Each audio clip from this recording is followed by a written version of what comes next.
Working as a delivery driver means going to places most people would never visit at night. But sometimes a simple delivery turns into something far more disturbing. Tonight's stories come from drivers who encountered something unsettling while making deliveries late at night. Story 1. I was halfway through my third shift of the night when the GPS blinked red, spelling out "no exit." The voice on the speaker crackled. "Turn left. The house at the end of Pine Hollow is waiting." My hands tightened around the steering wheel, the cheap plastic of the dashboard vibrating with every unease-filled breath. The route was a thin ribbon of black asphalt flanked by trees that seemed to lean in, listening.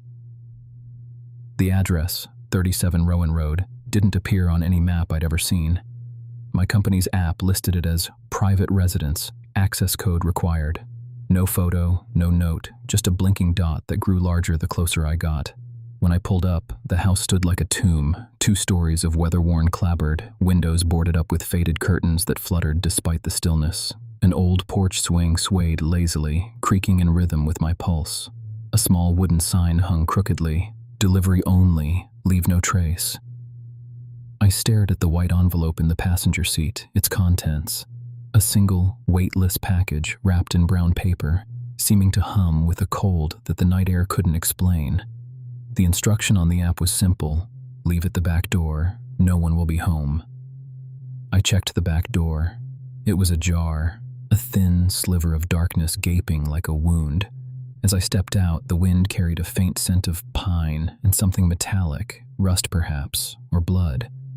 I forced the package inside, the cardboard whispering against the floorboards. Then I heard it, a soft shuffling, almost a sigh from the attic above. My heart thudded against my ribs. I told myself it was the house settling, the old wood breathing. I turned to leave, but the porch swing had stopped. In its place, a small wooden doll lay on the seat, its glassy eyes staring directly at me. I didn't remember seeing a doll before. The wind picked up, rattling the shutters, and the house seemed to lean closer, as if inviting me to stay. My phone buzzed, a message from the dispatch. "All deliveries complete. Return to base." I stared at the screen. No signal, just static. The GPS flickered, then froze on a single blinking dot. "You are here." I tried the door, but it wouldn't open. The back door, the one I'd entered through, was now sealed shut, the wood swollen with some unseen moisture. Footsteps creaked upstairs, slow and deliberate.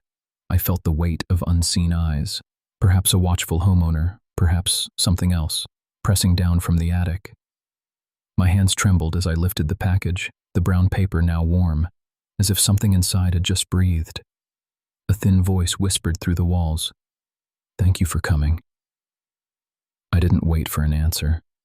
I kicked at the door, screamed for help, but the night swallowed my cries. The house began to whisper back, a chorus of sighs echoing through the rafters, each one louder than the last. I could hear my own breath, ragged, mingling with the rustle of leaves outside. When the sun finally rose, the porch was empty. The delivery truck sat at the curb, its engine ticking as if waiting for a driver who would never return. Inside the house, the package lay open on the floor, its contents gone, leaving only a single, perfect fingerprint in the dust, my own, pressed down by a hand that was no longer mine. Story 2. The package was never supposed to fit through the door. I could feel the cold weight of it in the back of my truck as I pulled up to the lone farmhouse on County Road 7, an old clapboard house that looked as though it had been forgotten by the map. The address was entered in the system at 2:13 a.m., the delivery window flashing, "Urgent, must be received before sunrise." My phone buzzed with a text from the dispatcher. "Client wants it left on the porch. No one answer the door. Do not ring."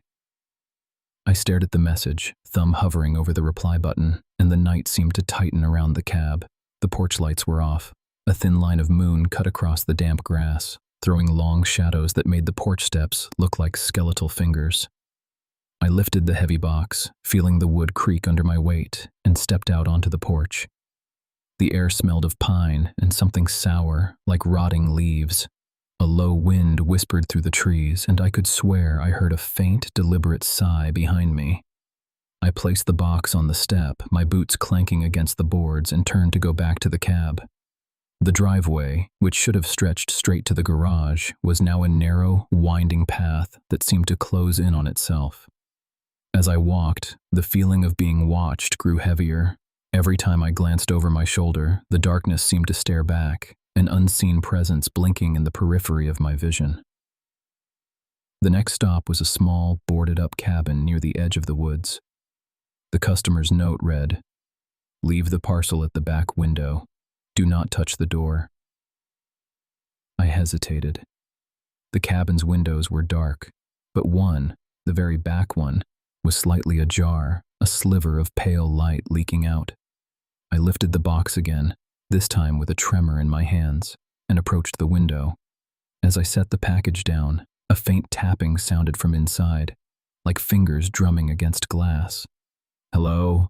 I called, voice cracking. No answer, just the relentless tapping, now quicker, more urgent. I backed away, heart pounding, and half run to the truck. When I reached the driver's seat, the rearview mirror showed a figure standing just beyond the cabin's door, a silhouette, too tall to be human, its outline flickering like a faulty television.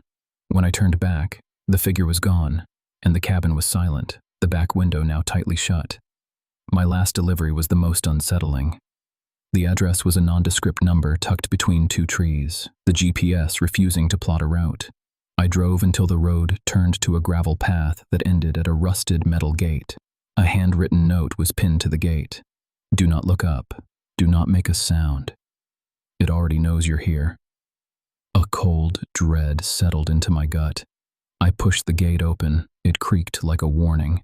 The house beyond was a dilapidated structure of broken shutters and a roof that sagged under its own weight. I could hear a low hum, like a distant engine idling, but there was no power here. I set the parcel on the cracked stone steps, and the humming grew louder, resonating through the floorboards. Then, from the upstairs window, a thin, pale hand pressed against the glass, its fingers leaving a faint smear of something dark and oily. I froze, the package trembling in my grip. The sound of breath, human, shallow, rattling, spilled from the hallway, and the floorboards above creaked as if something was shifting its weight. My throat went dry. I turned to run, but the gate slammed shut on its own, the clang echoing through the night. The house seemed to inhale, the air thickening, and a whisper brushed my ear. "You shouldn't have come." My pulse hammered. I fumbled for the keys, heart thudding against my ribs like a trapped animal. The night outside was still, the moon a thin sickle. When I finally burst through the gate and fled down the gravel path, the hum faded behind me, replaced by the steady thrum of my own breath. I never saw the hand again, nor did I receive any follow-up call about the delivery. My phone buzzed with a message from dispatch. "Package delivered. Thank you for your service." I sit now in the safety of my apartment, the hum still echoing in the back of my mind. Every night when the wind blows through the cracked window, I hear a faint tapping, like someone, or something, drumming at the glass. And I can't help but wonder if the parcel is still waiting, somewhere, for someone else to deliver it.